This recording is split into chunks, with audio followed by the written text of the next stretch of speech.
Wow, what's up, what's happening, man? It's BG, aka B Chisel, your #1 original hot boy, Chopper City representative. They call me the heart of the streets, and I just jumped off the porch with Dirty Glove Bastard.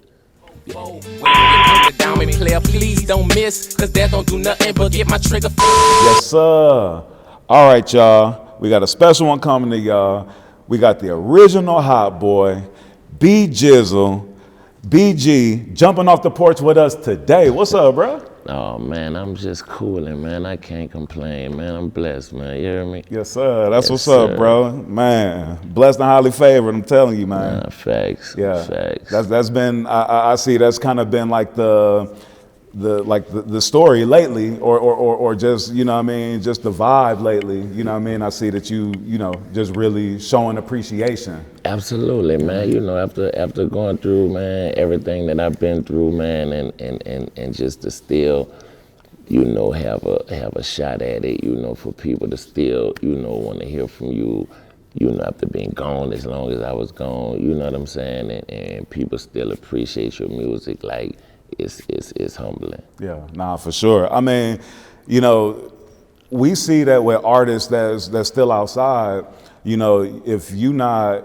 consistently releasing or you're not out, you know what I mean, you can fizzle away shit within a couple of months or a year. Facts. So for you to, you know, have been gone 12 and a half years, and as soon as you put your feet back on the pavement as a free man, everybody's still, you know, wanting more music and just wanting to hear from you, and fans wanting to, you know, be able to touch you, and you know what I'm saying, all that, man. How does that feel? Man, listen, man, when I first got locked up for real, I thought it was over for me, man. You know what I'm saying? I thought they had closed the curtains on me, because like you said, it's hard, you know, to remain relevant in this rap thing for a week, a month, you know, a year, you know what I'm saying? And if you ain't consistent, like you said, you definitely could fizzle out, like the people forget about you in a heartbeat, you know what I'm saying? Yeah. And, you know, for me to be gone 12 winters and 13 summers, you know what I'm saying, without, you know, dropping no music, you know what I mean, like to come home and people still want to hear from you, you know, people still, you know, respect you, like it just reminded me that the music, you know, that I dropped prior to going to jail passed the test of time, you know what I'm saying, like the movement, you know, that I was part of pretty much defined the era, you know what I'm saying? So, you know, with the brand that I was part of, the Cash Money brand, you know what I'm saying? Like, it made it a little bit easier, you know what I'm saying, for me, because everybody still remain relevant, you know what I'm saying? You know, Weezy, of course, you know what I'm saying, is who he is, you know, Birdman, you know, Juvie, Fresh, you know what I mean? Like, so, yeah, man, like, and at the end of the day, you know, we came in as a unit and came in as a brotherhood, you know what I'm saying? So all us is pretty much joined at the hip, you know what I'm saying? Yeah. I can't tell my story without telling their story, you know, they can't tell their story without telling my story, you know what I mean? So, you know, I think that kind of made it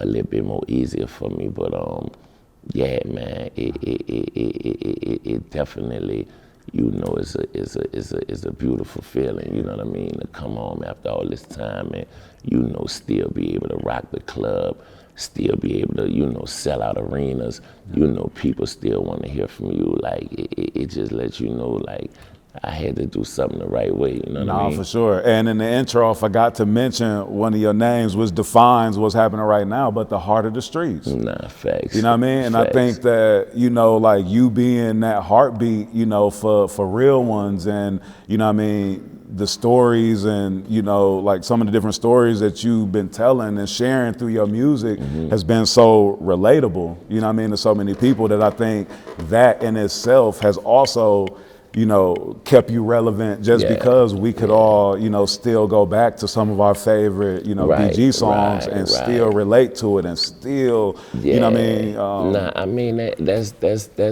you know, when you know, create quality street music, man, like good music that, you know, people could put themselves in your shoes and be like, damn, man, I understand that, I feel that because I done been through that, you know what I'm saying? Or, you know, I know somebody that done been through that, you know what I mean? Like, when I rap, I try to, you know, paint them pictures well, you know, a motherfucker be in their car and just visualize it, you know what I'm saying? And you know, I've always been the one who just pretty much like tell my story, and you know, I'm a product of my environment, you know what I'm saying? So, you know, I take you, you know, deep into New Orleans, you know what I'm saying? Sure. And give you that raw, uncut, because at the end of the day, you know, I grew up in a era and you know, part of a clique that we always believe authenticity and originality like created longevity, you know what I'm saying? So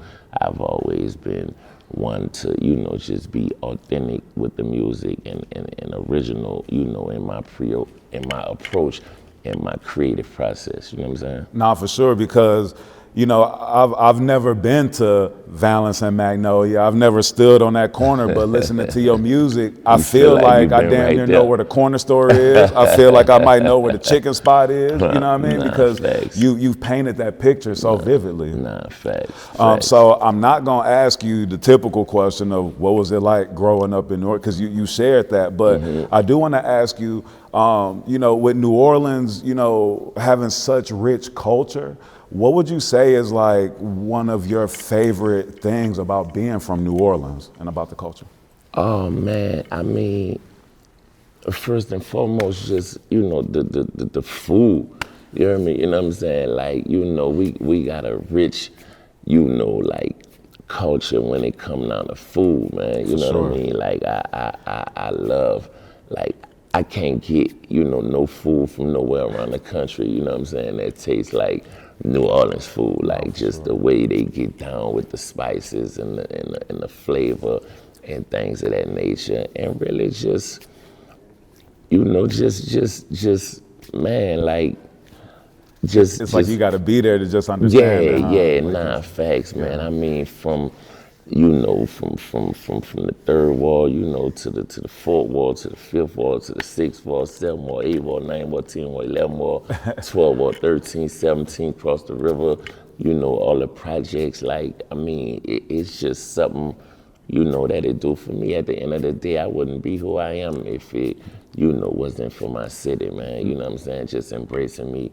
you know, the way they embrace me, and just, you know, giving me that motivation, right, to just, you know, put on for the city the way, you know, I put on for the city and represent for the city. So, man, I wouldn't want to be from nowhere else, you know, but New Orleans, you know, even though, you know, it's got its ups and downs, and, you know, it could get dangerous, you know what I'm saying? It could get violent, you know, it could get cutthroat, right? You know what I mean? But, yeah, man, I love it.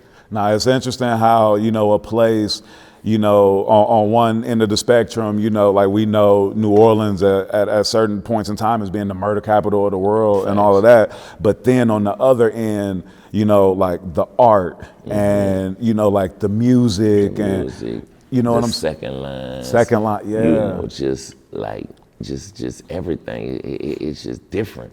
You know what I'm saying? It's different, man. Like, and, you know, the Mardi Gras, you know, the Jazz Fest, you know, Essence Festival, like, you know, whatever the case may be. It's just so much that the city, you know, give you that's just really, man, it's a beautiful feeling. No, for sure. I remember some years back when Outkast were doing like their last concerts and their final tour. I was blessed with the opportunity to go on tour with them, and I filmed like all the behind the scenes. And we came to New Orleans for Voodoo Fest. And that was even my first time hearing of that, but the vibe of that was so dope, and just a whole, just, you know, I mean, it's like I said, like you have to go to New Orleans and experience it to even understand like what you explain and what you're talking about, from the food, from the art, the, you know what I mean, other parts of the culture. You know, the jazz music, you know, the French quarters, like just everything that they got to offer. It's a beautiful place.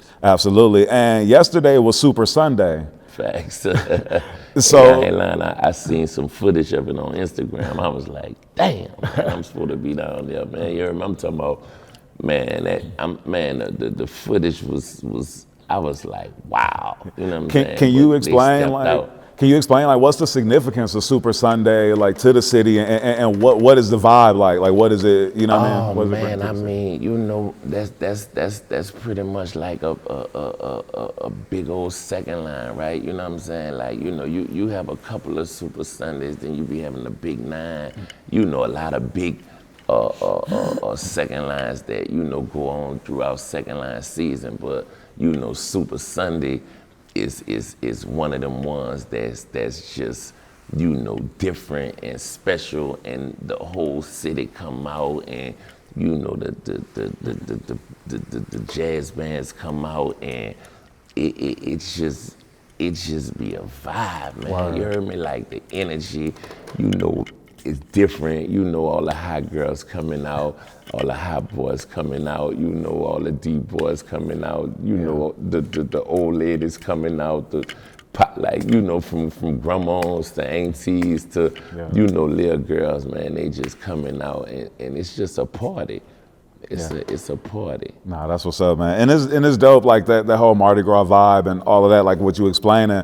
Like no matter what age group you in, like you gonna see like the older folks like with just as much energy, if not more, than the young folks. You know what I'm saying? I'm talking about they gonna be out there stepping. You know what I'm saying? Second line and then some more shit. You might catch your grandma. You know what I'm saying? Out there doing a 1-2 step, man. You heard me? That's a fact. Nah, for sure. And can you tell me what's the significance of Stan's barbershop to your story and to your come up? I mean, that's pretty much where I got my start at, man. You know what I'm saying, man? Shout out to Big Stan, man. Like, you know, that was the hood barber.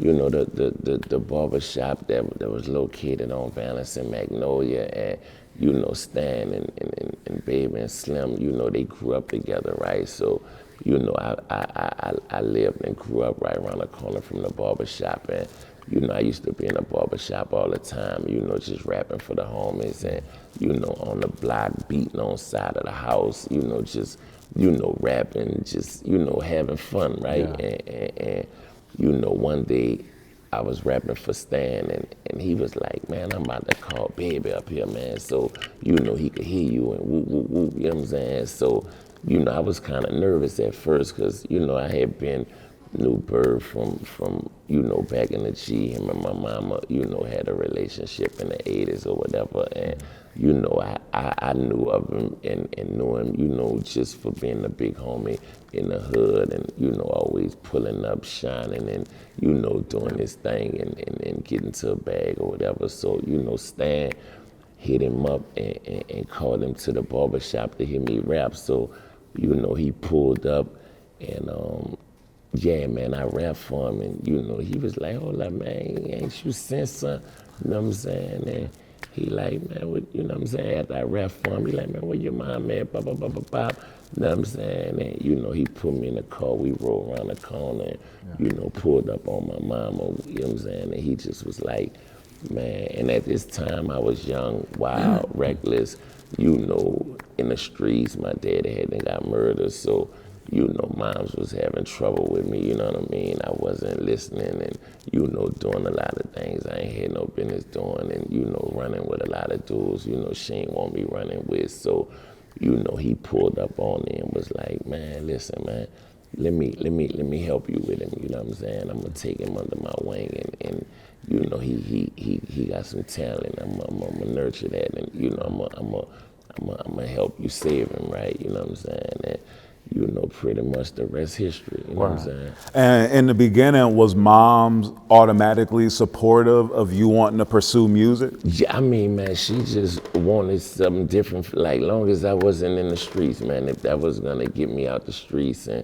you know, stop me from stealing cars and selling crack, and, you know, she was like, man, shit, take him, you know what I'm saying? Like, you know, do what you do with him, right? You know what I mean? So, yeah, man, and you know, and him and Slim pretty much saved my life with the music. Word. And so I know you just spoke about your pops, and I mean, you were, you know, you did grow up before your pops passed away with your mom and pops, and so then you were a product of being in a single family home due to the circumstances of your pops being murdered.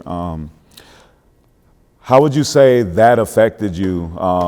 You know, like at such a young age, you know, dealing with something like that. I mean, you know, me and my pops was real close, right? You know what I'm saying? Like, you know, that was pretty much, you know, the only person that really could chastise me, right? Or the only one that, you know, I really would listen to, or that I really was scared of. You know what I'm saying? So, you know, when he, you know, passed away, like, you know, that pretty much, you know, let me off a leash, you know what I mean? And, you know, I was able to, like, you know, the streets pretty much adopted me from there, you know what I'm saying? And like I say, you know, the big homies and, you know, dudes in my hood, you know, who I looked up to pretty much became, you know, big brothers and you know, father figures and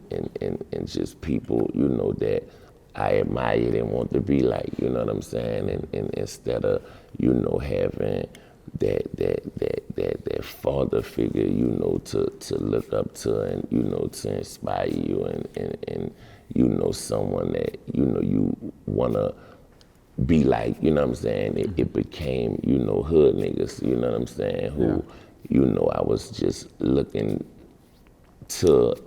for, you know, guidance and, you know, basically, you know, just how to be a man, right? You know what I mean? So, yeah, man, that kind of derailed me, you know what I'm saying, from going in another path that I probably would have went down if, you know, I had my dad in my life. Nah, for sure.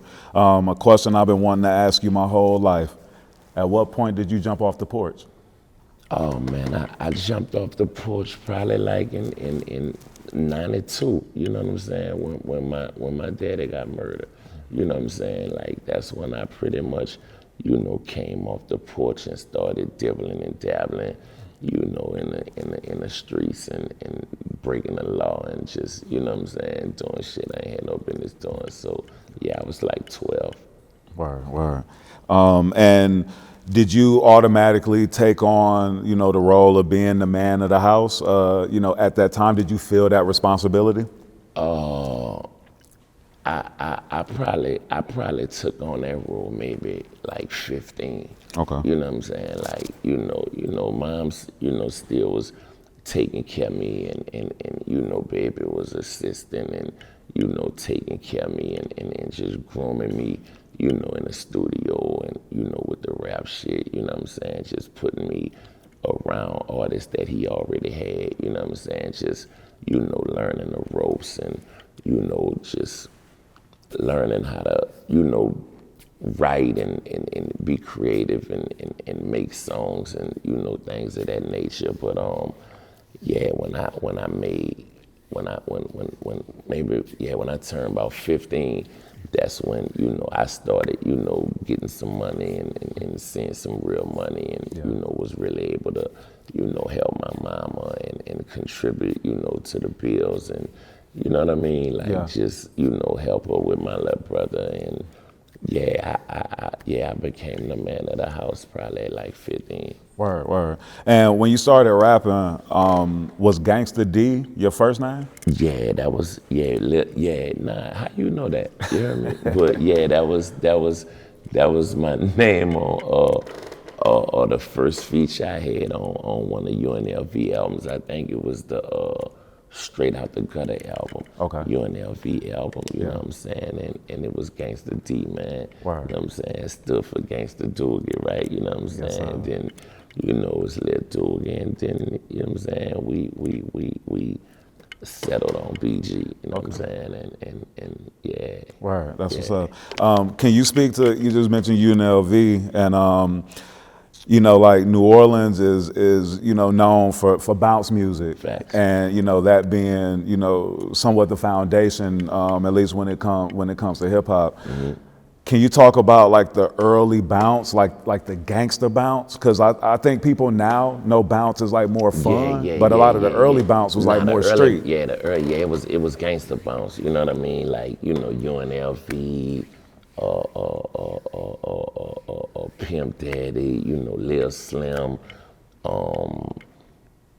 MC Dick, Bust Down, Tim Smooth, you know, Ruthless Juveniles, like, it's a whole bunch of artists, you know what I'm saying? Soulja Slim, you know what I'm saying, that really, you know, took that Trigger Man and you know what I mean, put a whole different flavor on it, you know what I'm saying? Sure. And yeah, like you had strictly bounce where, you know, it was just, you know what I'm saying, pussy popping and chanting and, you know, things of that nature. But then you had artists, you know what I mean, that added that street element to it, you know what I'm saying? Dudes like, you know, Y.B.E and Joe Black and, you know, the originator was T.T. Tucker, right? You know what I'm saying? That whole, you know, era and that whole wave with that, you know, where they at, you know what I'm saying? But, yeah. Nah, that's what's up. Yeah. That's what's up. And what was I gonna say? From that, so you was the first album that you released, was it the B.G.'s album? Yeah. So me and Wayne was a group, right? Called the B.G.'s, you know what I mean? The Baby Gangsters, and unfortunately, you know, his stepfather, you know, Rabbit, ended up passing away, I think in like 90, I think it was maybe like 96, 97 or whatever. But once we dropped the first B.G.'s album, you know, Rabbit, you know, ended up, you know, wanting to establish his own label. So he ended up, you know, taking Wayne, you know, away from Cash Money and had, you know, plans on putting his own money, you know, behind him. But unfortunately, you know, he had passed away, and Miss Sita, you know, let Wayne come back to the label. But, you know, in that time span, like when, you know, he was taken away, you know, Baby was like, man, fuck it. You know, we just gonna take the Z off and we gonna call you BG. Yeah. You know what I mean? So that's when I came with the Chopper City album in '96. You know what I mean? And it was, you know, it was BG. You know what I'm saying? But it originally was me and Wayne as a group called BG's. Right. You know what I'm saying? Baby Gangsters. But yeah, I once Rabbit took Wayne away from the label, I pulled the Z off and, you know, went with BG and that's what it was. But, you know, when Wayne ended up coming back in like maybe the end of '96, '97, you know, we pretty much formed the Hot Boys around me and Juvenile, you know, along with Turk and Lil Derek, you know what I'm saying? Rest in peace, Lil Derek. He ended up, you know, getting murdered or whatever. That's Baby Lil Nephew, you know what I'm saying? Because it was originally gonna be 5 of us. Wow. You know what I'm saying? But, you know, Derek, you know, was wilding and, you know, doing his own thing, and I mean, you know what I'm saying? Yeah. Just a few things happened and you know, it just ain't work out right. But yeah, so '97, you know, we cause me and Juvie I had already dropped, you know, the Chopper City album that was highly successful, and then I had dropped this All on You Volume 1 album. Well, let's slow down a little bit. Let's slow down a little bit, because we got to talk about Chopper City. Yeah. Like me I'm from Milwaukee, and in Milwaukee it was almost like, I mean, we related to the music so much, and the environments in Milwaukee, like where I'm from, 22nd and Townsend, like we felt like we was in Chopper City, you know what I'm saying, where we was at. But bro, I remember when, you know, we turned that CD on, and that dun dun dun dun dun dun dun dun dun dun. Man, that I'm talking about that's like an anthem. But that's the album that pretty much, you know, transformed Cash Money from a gangster bounce label to a hip hop label. Yeah, for sure. You know what I'm saying? Like that was the first, you know, strictly hip hop album, you know, no bounce beats, no Trigger Man, no nothing. Right. It just created a whole different sound. You know what I mean? Like it just took the city, you know, by storm, like and to a whole nother level, and just show, you know, that fresh, you know, was a real producer, you know what I'm saying? Not just, you know, somebody who made bounce beats, you know what I mean? Like that Chopper City album set the tone for, you know, everything that came behind. Absolutely. And was Fresh, you know, switching up the sound and not using like the traditional bounce sound? Yeah, was that by design? Was that planned to be like that? I think so. You know what I mean? Because, you know, like Baby and Slim, they, you know, they pretty much groomed me and nurtured me, you know, and raised me, you know, to be a rapper, you know what I'm saying? Like, you know, they saw something different in me, like from the get-go, you know what I mean? So, you know, I was a, you know, big Tupac fan and, you know, a Scarface fan and, you know what I mean? Spice One, like, you know, they had me listening to all kind of different, you know, real hip hop artists, real rappers, you know what I'm saying? Yeah. So, you know, that's pretty much, you know, what I had in my DNA, right? You know what I mean? So, you know, once I found my voice and just, you know what I mean? Like really, you know, mastered like my own style, and then, you know, Fresh built a sound around me and my style, you know, that just captivated the city and eventually captivated, you know, the nation in the world, like, you know what I mean? But the Chopper City album, you know, was the album that really just, you know, set the tone for all that. No, for sure. I mean, I always say that, you know, to me, you're one of the most prolific storytellers, you know, like I put like Scarface in that. I appreciate that, man. In that realm, you know what I'm saying? I feel like you one of the, you know, top storytellers able to like paint a picture. But then in 96, when you dropped, so many other classic albums dropped around that time. You know, like, I mean, if you was watching The Box back then, man, you know what I mean? You was seeing Do or Die Poe Pimp, you know what I'm saying? You was seeing like E40 Hall of Game came out that year. The All Eyes on Me. All Eyes on Me, Outkast, like, AT-Aliens came out that year. You know what I mean? There was so many classic albums and you were able to hold your own. Facts. Like, and I be thinking about that. I'm like, damn, man, me and Pac dropped around the same time, summer '96. Yeah. You know, he dropped that All Eyes on Me. You know what I'm saying? But down south, they was in New Orleans. You know, when they was screaming California Love on the West Coast, we was screaming this Uptown thing. You know what I'm saying? Up there in the Midwest, we was screaming. Yeah, no, for sure. Jay-Z Reasonable Doubt came out that year. You know what I mean? It was just so many classic projects. So, okay, the song "Niggas in Trouble" with you and Mac. Oh yeah. Is that officially the only song between a Cash Money artist and a No Limit artist? I mean, besides stuff that you did with Soulja Slim. Yeah. You know what I mean? And I got Fiend on my new album. Right. But I mean, in that time. But in that time, yeah. And Mac wasn't. He wasn't a member of the Tank, you know, back then when we did that. But yeah, that was pretty much like one of the first. Yeah, that was one of the first and only records, like, for a long time. Absolutely. Like, between, you know, a Cash Money and No Limit artists. Besides when, you know, me and C Murder linked up.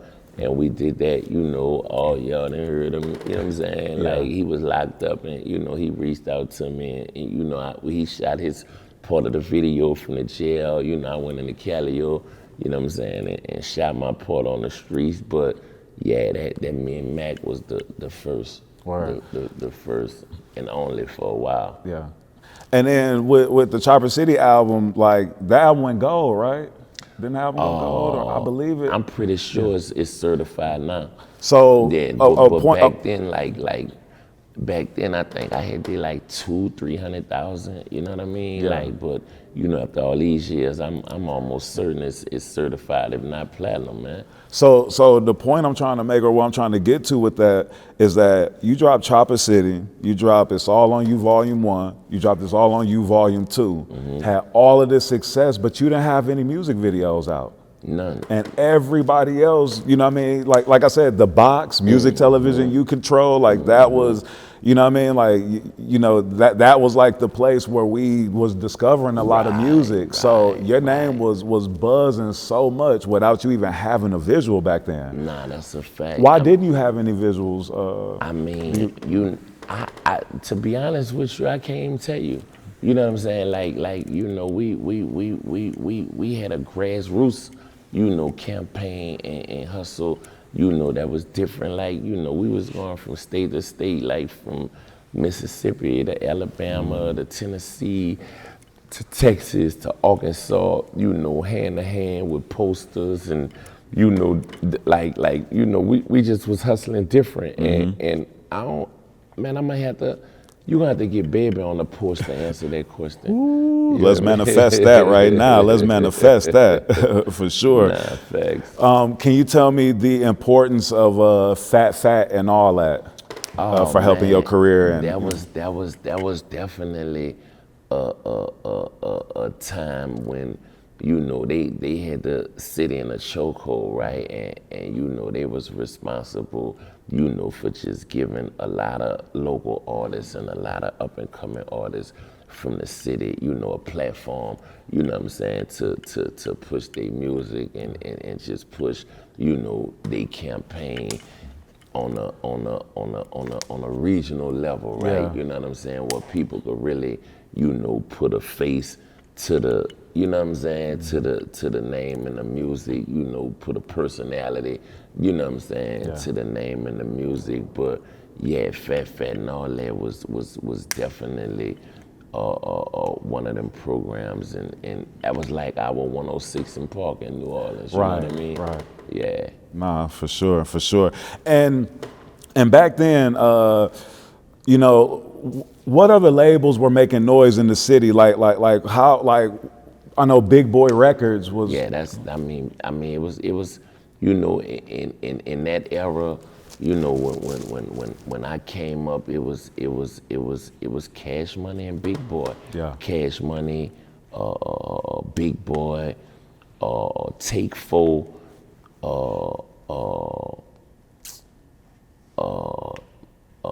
damn man, Murder Inc. You had like about maybe 5 or 6, you know, labels that was making noise, but Cash Money and Big Boy, you know, was the two that really, you know, had the city in a chokehold, man. You know what I'm saying? And then No Limit came, you know what I mean? Because I think they was originally, you know, started on the West Coast, right? Yeah. You know what I'm saying? Out there in Richmond, in the Bay California. Area or whatever, you know what I mean? So, you know, they eventually, you know, came back, you know, to the city and, you know, started repping the city or whatever. But, you know, from my knowledge and, you know, from what I remember and from what I was a part of, like, it was Cash Money, Big Boy. Yeah. No, for sure. And then, so Cash Money is an Army. That was the first. Yeah, was that your first video? That was my first video, my first single off the Chopper City in the Ghetto album. You know, off our deal with Universal. Right. You know what I mean? But yeah, that Chopper City in the Ghetto. I mean, man, that Cash Money is an Army took the album platinum. Yeah. And then, you know, Bling Bling took it double platinum. Absolutely. You know what I mean? How did you feel when, like, you started seeing, like, how much influence you guys had, like, with, you know, with the term bling bling, that being actually put, like, in the Oxford Dictionary and really being considered, you know, a term? Like, did you realize at that point, like, how much influence? That was crazy to me, you know what I'm saying? Because, you know, a lot of our songs just come from, like I say, you know, we just was authentic and original, right? So, you know, a lot of our songs come from casual conversation, you know what I'm saying? Or just vibing in the studio and a motherfucker will say something and be like, ooh, that's a song.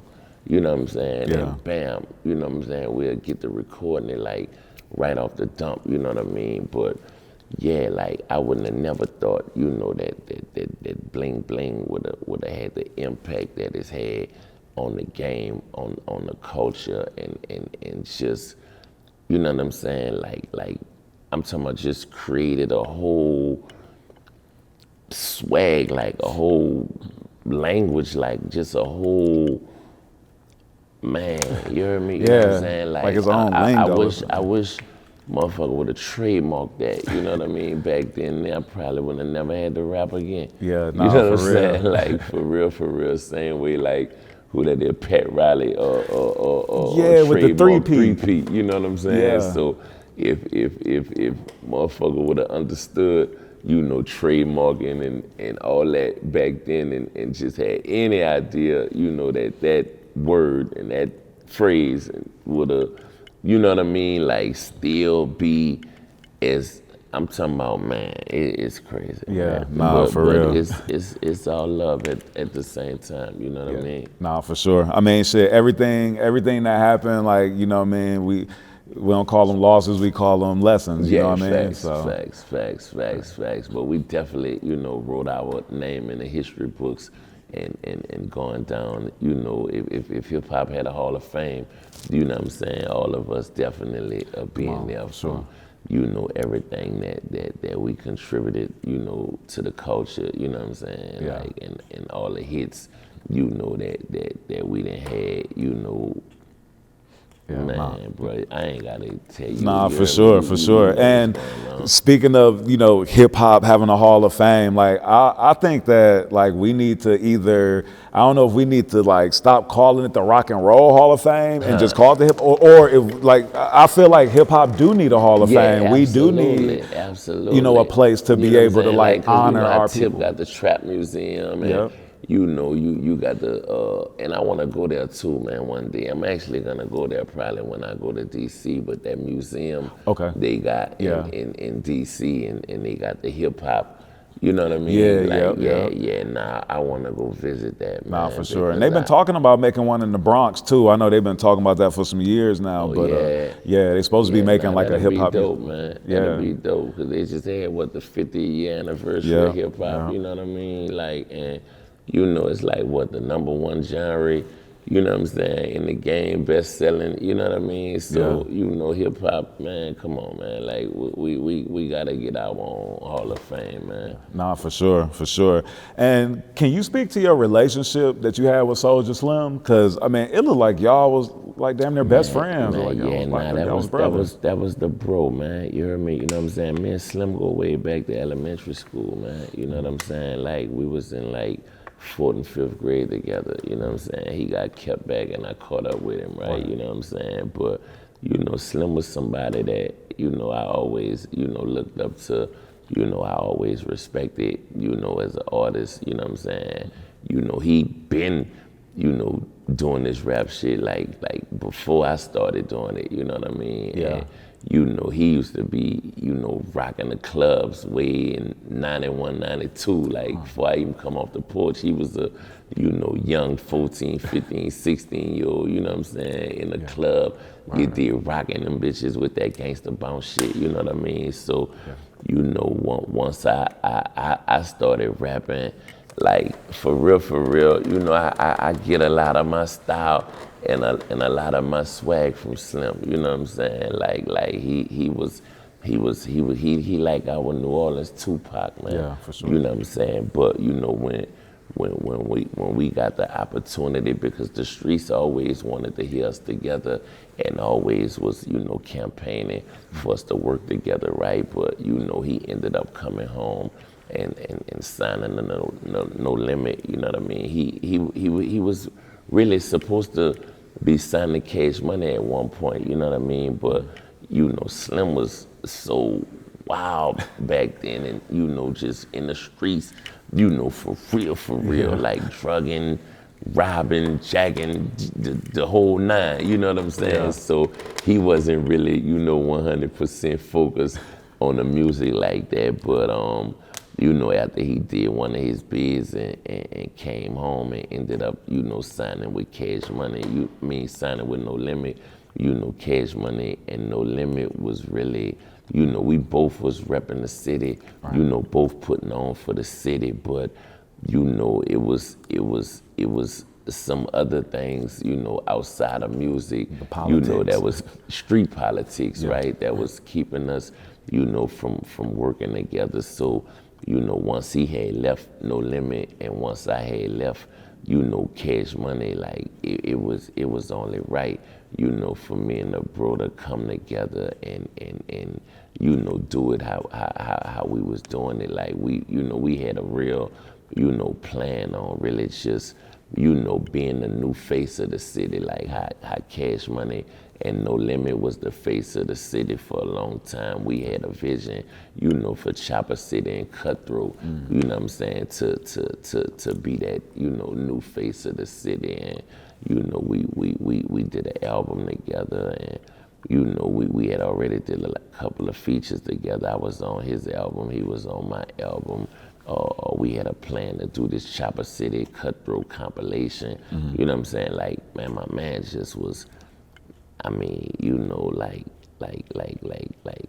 you know, him getting stole, you know, man, that shit kind of, it really fucked me up, you know what I'm saying? Because I ain't see it coming, you know what I mean? And, you know, Slim was just so talented, so creative, you know what I'm saying? Like, he had so much more to offer and so much more to give, you know, to the culture. And, you know, for him to be taken away from us when he was, because he was only 25. Right. You know what I'm saying? And you know, it's crazy, a lot of the greats, you know, done died at 25. You know what I'm saying? With this Tupac, Biggie, Slim, it's a couple of more. I was looking up, you know what I'm saying, like all the dead, you know, rappers and things of that nature, and I was like, damn, man. Yeah, it's crazy. A lot of them niggas died at 25, man. Yeah, and all the people you named too, like at such a young age, Yeah. we almost didn't even realize that they were that young because Exactly. the street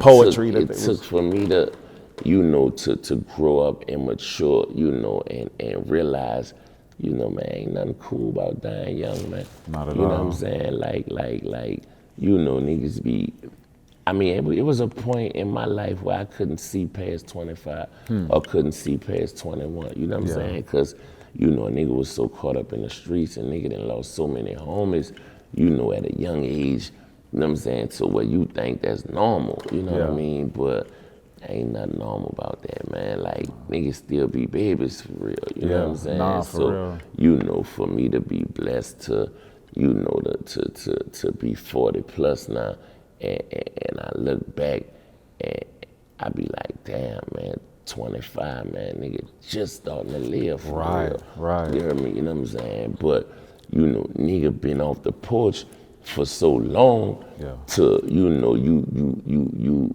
done seen so much and been through so much and experienced so much to, you know, you feel older than you really is. Right. You know what I'm saying? Because, you know, I look back and when I think about, you know, where I was at in my life at 25 and, you know, all the responsibilities I had, but then all the things that, you know, I done been through prior to being 25, it's like I was a man-child, man. Yeah. You know what I'm saying? Nah, for sure. And then you and Slim was supposed to drop y'all Uptown Souljas mixtape, but then that like some of the songs ended up leaking from that. Yeah, man. Somebody stole our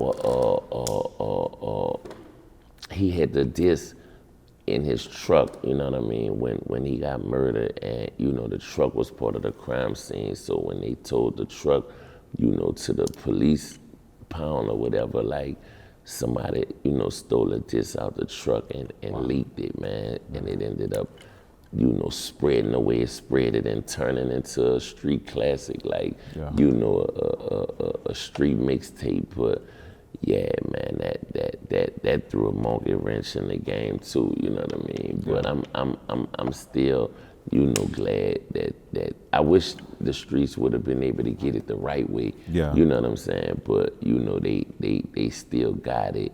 They still loved it, still appreciated it, and you know, they still bump it to this day. Yeah, nah, for sure.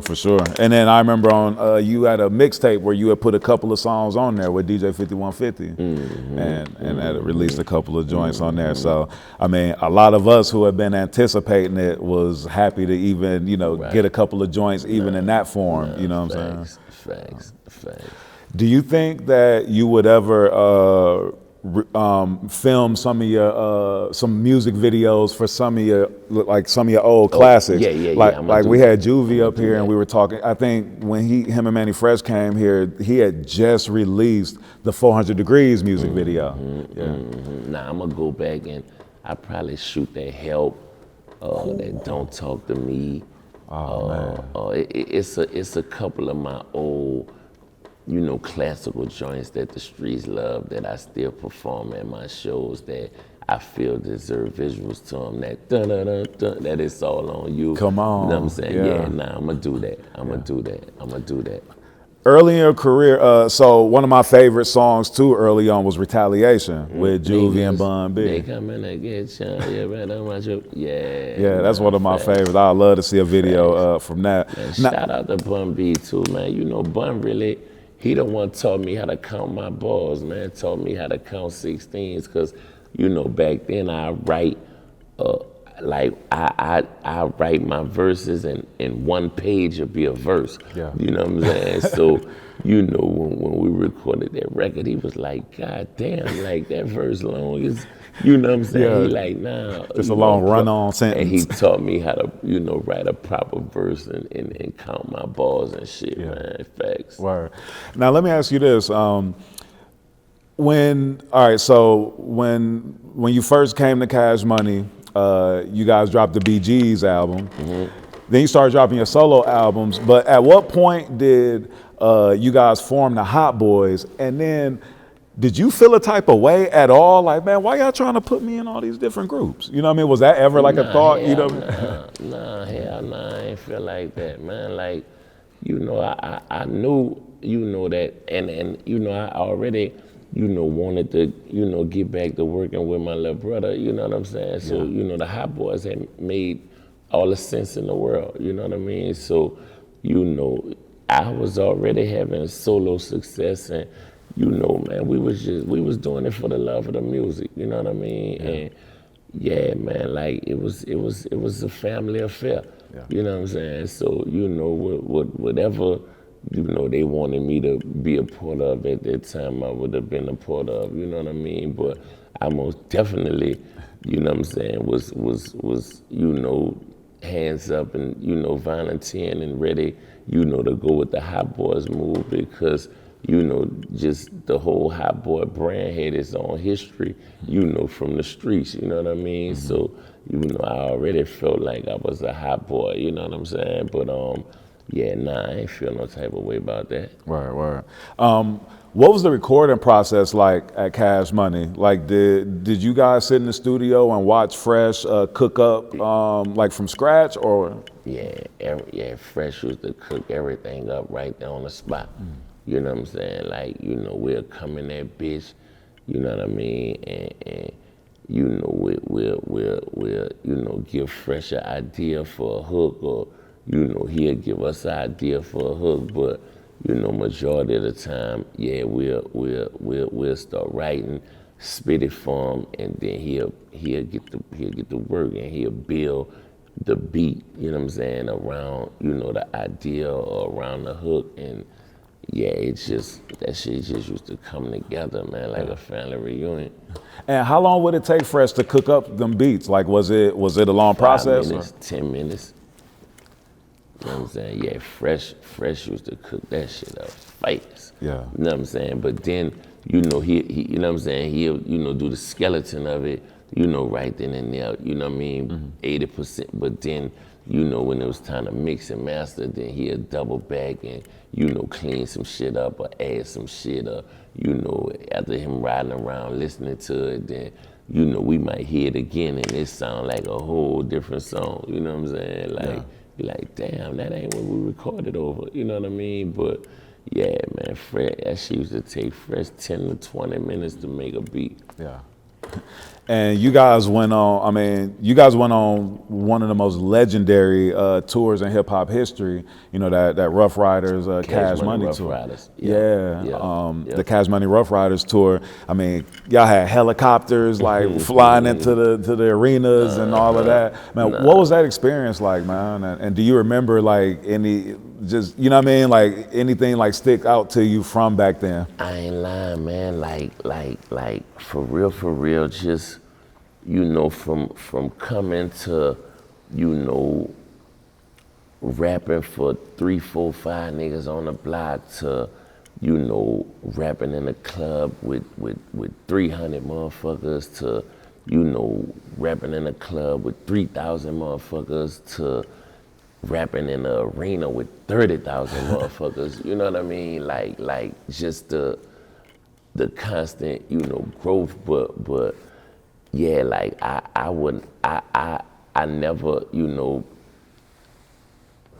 like at that age and just that young, and like I said, we was doing it for the love of the music, like, you know, just grinding. It ended up turning into a job and turning into a career. But, you know, to answer your question, man, that tour there, like that just really made me realize, man, like we here, man. Like, you know, we really done made it. You know what I mean? Like, I'm talking about, you know, the whole rehearsal process and, you know, being on the road, 6, 7 tour buses, and, you know, just the whole, you know, the whole stage like presence, and, you know, busting out the Rolex and flying, you know, a helicopter over the crowd, landing it on stage, like, you know, that's just that next level shit, man. Yeah. Like, and, you know, coming from the block, you know what I mean? Like, you know what I'm saying? Like, man, that's a long ways from Balance and Magnolia, sure. man. You know what I'm saying? But nah, it was a beautiful feeling. And like I said, it just really solidified to me that, you know, we really here, like, and we really mean something in this shit. And, you know, the people really love this shit, man. Yeah, You heard nah, me? for You know what I'm sure, saying? for But sure.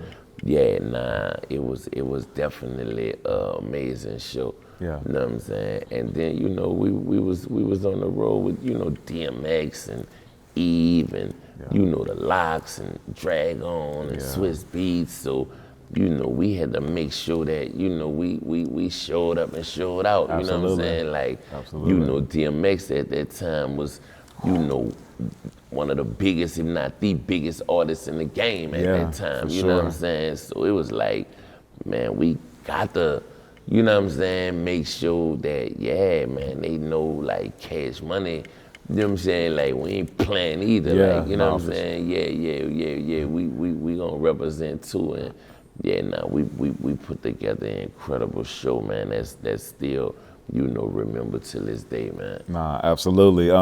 Was there anybody like on that tour or any of the other artists that like were big fans of you or big fans of your guys' music that like kind of shocked you maybe from the beginning? Because also in that time, you know, Southern music, Southern artists were still, you know, to a certain degree, like looking for that respect from the New York artists and New York media, if you want to say. I mean, but for real, we ain't even really care what motherfuckers thought about us like that, for real, because, you know, the bro, we was doing our thing, you know what I'm saying? Like, you know, we was shining, you know, we was getting to a bag, you know what I'm saying? Like, everybody had platinum albums, like, you know what I mean? Like the success was speaking for itself, you know what I'm saying? So, you know, we just felt like, man, if you ain't respecting it, or, I mean, you's a hater, man. Yeah. You know what I'm saying? And you know, the South always been,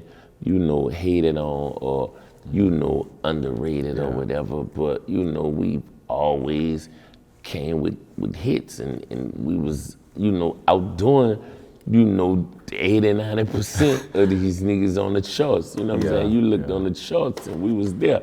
You know what I'm saying? Like up and down that jump, you know what I mean? So we wasn't really tripping like that, but I ain't even gonna lie though, when you know, rest in peace to Prodigy, man, cause when Prodigy reached out to me, you know, to get on his album and shoot the video for that young black entrepreneurs, you know what I mean? Like, you know, that was a moment that really, you know, let me know, like, damn, they see us up there, you know what I'm saying? Like, you know, when I mean, that's Mobb Deep, you know what I'm saying? It's a Right, legendary, you know, New York, you know, group who, you know, they looked up to and respected, and you know what I'm saying? And you know, for them, you know, to reach out to me and want me to bless, you know, they record with that down south, you know, Cash Money swag was like, damn, man, that's what's up, man. Like,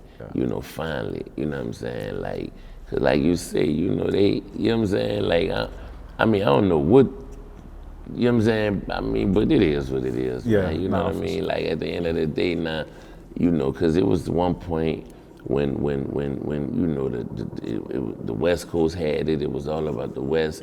You know, the East Coast had it, you know what I'm saying? It was all about the East, but, you know, we've always done our thing in the South, you know what I'm saying? Whether it was Rap-A-Lot, you know, whether it was Suave House, you know, whether it was, you know, 3-6 Mafia, you know, whether it was No Limit, whether it was Cash Money, you know, whether it was, you know what I mean? Like we've always, you know, did our thing, like, and you know, man, you Y'all force people to recognize. man, you heard me, but like I said, I think Lil J made a statement one time where, you know, he said, you know, the East, you know, is a slice of bread, and in the West is a slice of bread, and the South is just like the meat. You know what I'm saying? That make the sandwich, but it's like, you know, once we got the ball, man, in the South, we ain't never gave it back. You know what I'm saying?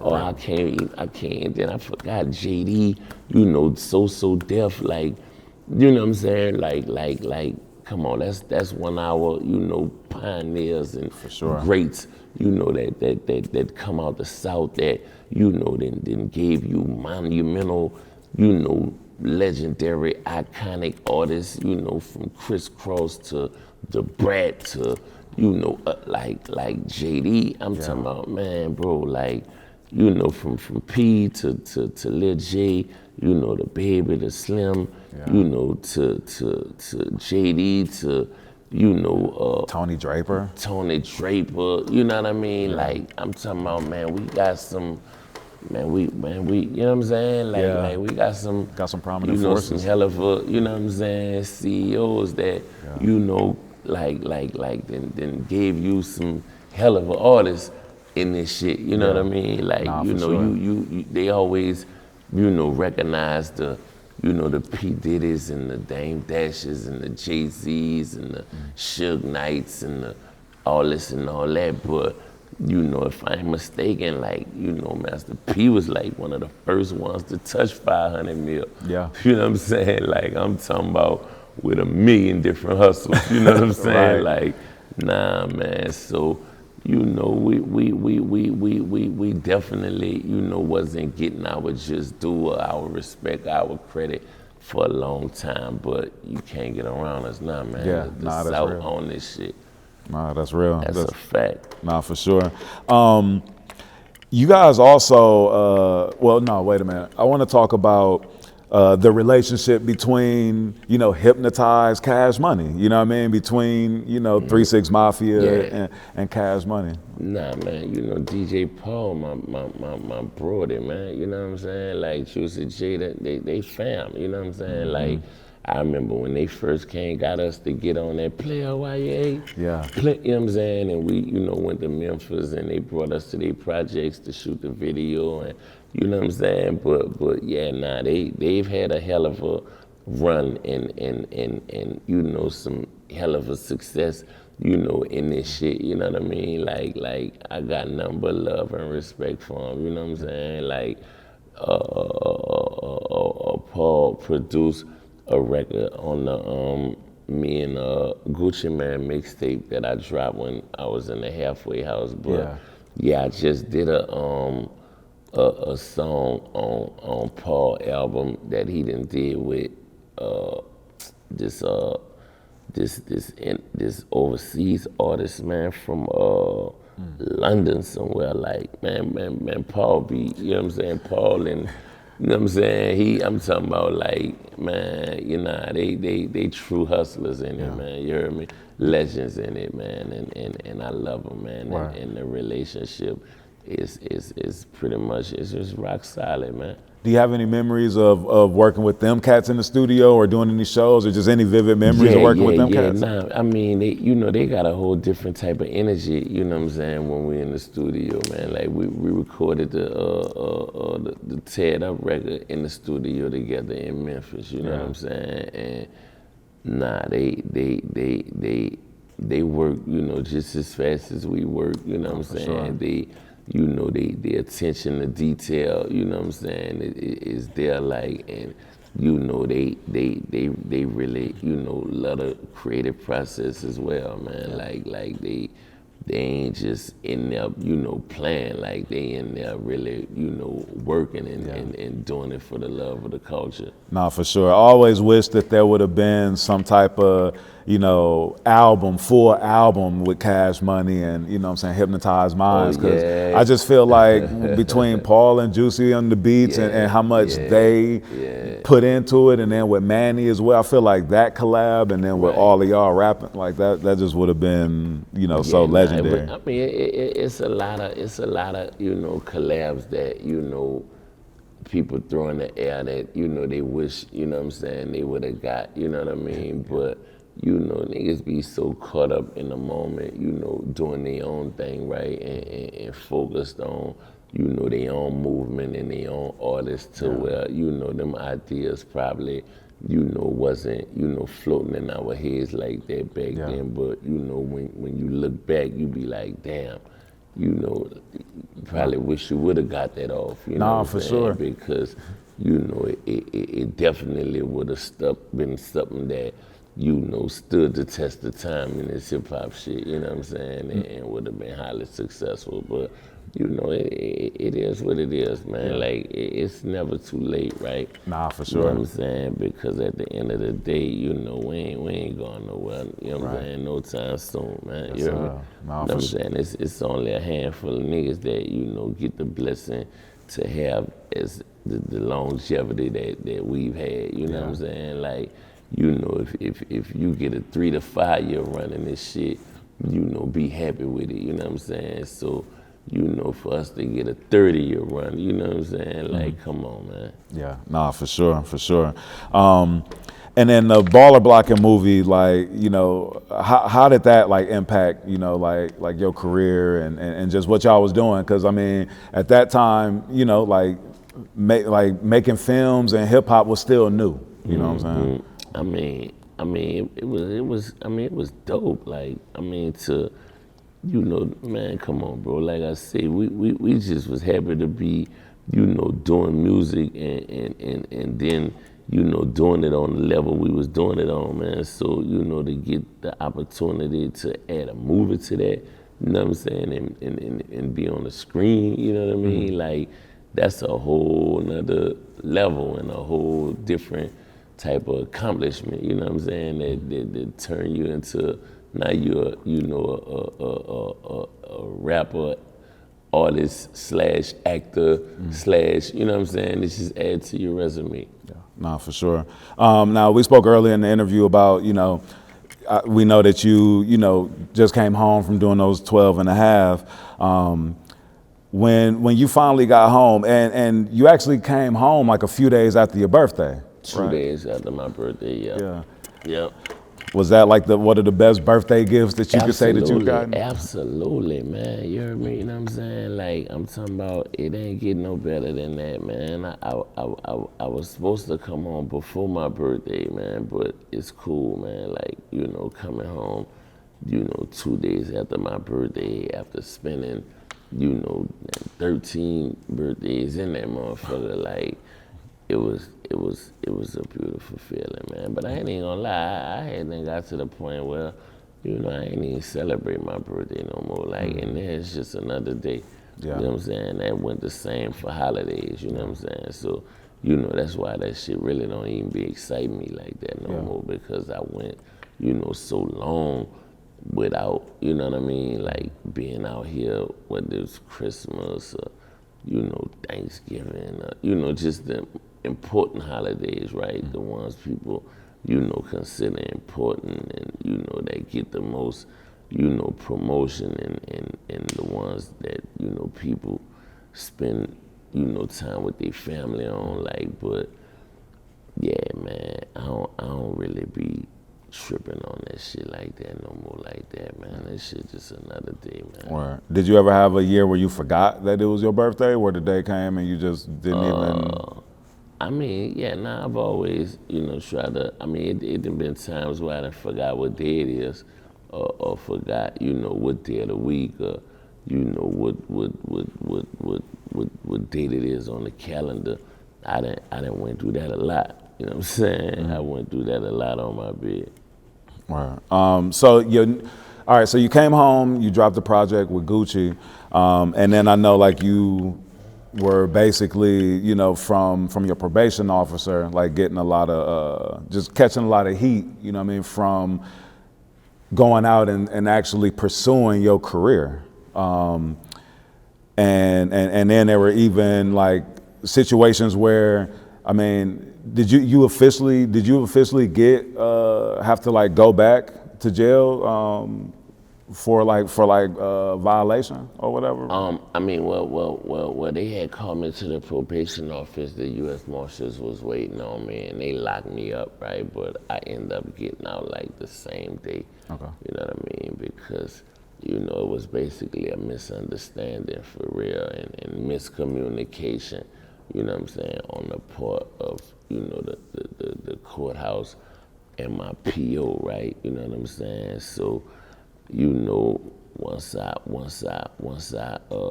you know, hired my attorneys, and you know, we went to court and fought it out, you know, with the district attorney, and I was able to, you know, gain my freedom of speech back. Like, it was a blessing, man. You know what I'm saying? Yeah. Like, because, you know, they put a gag order on me, you know what I'm saying? Like, you know, had me to where I couldn't do nothing pertaining to rap or nothing pertaining to entertainment that I could make money off of, you know what I'm saying? Like, they really hadn't silenced me, you know what I'm saying? And was trying to say, you know, that I was supposed to get permission from the court before I entered back into self-employment, right?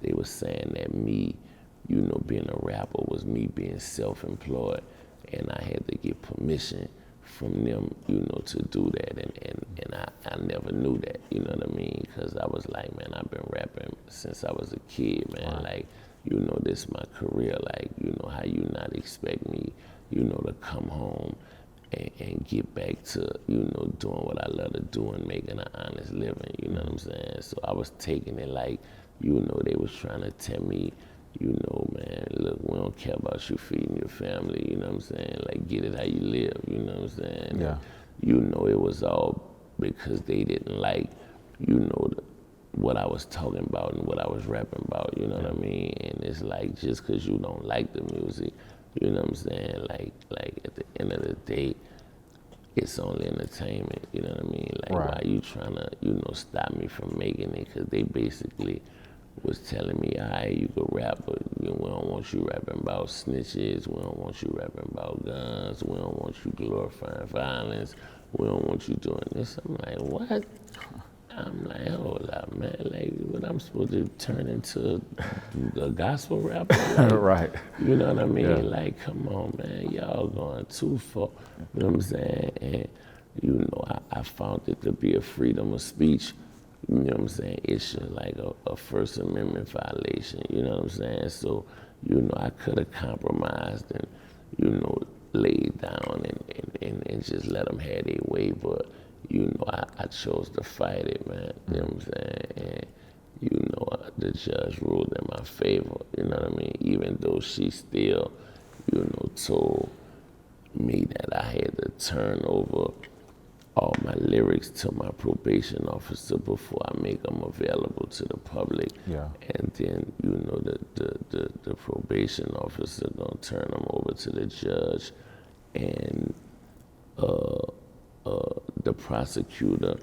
And if the prosecutor feel like I'm going too hard, then he could bring me back in front of the judge and ask her to violate me, or you know, we'll fight it out again. Wow. Yeah. So they try to suppress your freedom of speech, and still are, and to a certain degree. Facts. In terms of, so I saw so on the documentary, and then your project. I mean, you know what I'm saying, thoroughly talking about that. But let me ask you this: what was your experience like coming back home, and then your first show being, in New Orleans at the Superdome? Like, what was that experience like for you? Man, it was super dope, man. You know what I'm saying? Coming home, you know, after all those years, and you know, the first concert, you know, being in my city in front of a 40,000, you know, crowd, like 40,000. Like it was amazing, bro. You know what I mean? Like I can't even much tell you, you know what I'm saying, how much, you know, that meant to me, like and how just special it was to, you know, share that stage with the dudes that you came in it with, you know what I mean? And just, you know, put on for the city, man, and put on for the culture. It's something that, you know, I thought about, you know, daydreamed about, you know, wish to, you know what I'm saying, like, get back to for forever. Mm-hmm. And some of my favorite songs on the project, Save My Life. That's one of my favorite songs, Live from the Gutter. All right, in your song Rock-A-Bye-Bye, like you were talking about like at a time where you were, you know, at an all-time high, but then you also spoke on experiences. Right. So I was just saying, during those experiences when you were going back into them lows, like, I mean, hey man, like, you know, at the end of the day, you gotta do what you gotta do, man. You know what I'm saying? And you know, at the end of the day, I'm a street nigga who just happens to be a rapper. You know what I'm saying? So, you know, I'm always, you know, do what I gotta do for me and my family. And, you know, the hood, man, like, you know, I'm too hood to be Hollywood, you know what I'm saying? So, you know, even though, you know, I went through some tough times, some struggles, some ups and downs, like, you know, at the end of the day, man, every time I fall, I seem to find a way to land on my feet, you know what I'm saying? So, you know, I wasn't really tripping, man. You know what I'm saying? Like, you know, I was just out there, man. You know what I'm saying? Head first, man, trying to make a way, trying to survive, and just doing what I had to do to accomplish that. You know what I'm saying? Mm-hmm. What would you say is one of the biggest life lessons that you've learned through all your experiences? Man, be careful who you trust. Nah, that's real and direct. In a nutshell, yeah, man. Nah, for sure. Like, be careful who you trust, man. Your new documentary, Freedom. Everybody who's smiling in your face ain't happy to see you, man. Yeah, everybody that's clapping for you, not really cheering you on, huh? Facts. Yeah, that's real. Your documentary, Freedom of Speech, directed by Joe Young Spike. What do you hope people will gain from watching this and seeing your experience? I mean, you know, don't give up, man. You know what I'm saying? Like, you know, at the end of the day, man, like, you know, if you know you right, man, and you on the right side of something, or you know you know, man, like, yeah, man, just don't give up, man. Don't lay down, man. You know what I mean? Like, you know, adversity, man, it create, you know, winners, man. You know what I'm saying? And you know, I definitely, you know, did the documentary just, you know, so I could, you know, grab the narrative for everything that's been out there, you know, about me, and let people know the real reasons, you know, why I hadn't dropped a solo album yet, you know what I'm saying? Why, you know, I was stagnated, like, you know, the way I was stagnated, and just, you know, give them some, you know, personal insight on just, you know what I'm saying, like, what I've been going through since I've been home, and, you know, let them know exactly, you know, where I got the title from the album from, you know what I'm saying? So, you know, if you watch the documentary, it'll pretty much answer, you know, all your questions and remind you, you know what I'm saying, that I'm still him. Right, man, that's what's up, man. You got anything else that you working on that you excited about that you got coming up that you can speak on? Oh man, I got an album with MikeWiLLMadeIt, you know what I'm saying, that I'm wrapping up as we speak. We was in the studio last night, you know, touching it up, and you know, we're gonna add a few records to it. I got an album with my man Lil Boosie, you know what I'm saying, that I'm gonna drop. I got, you know, another album.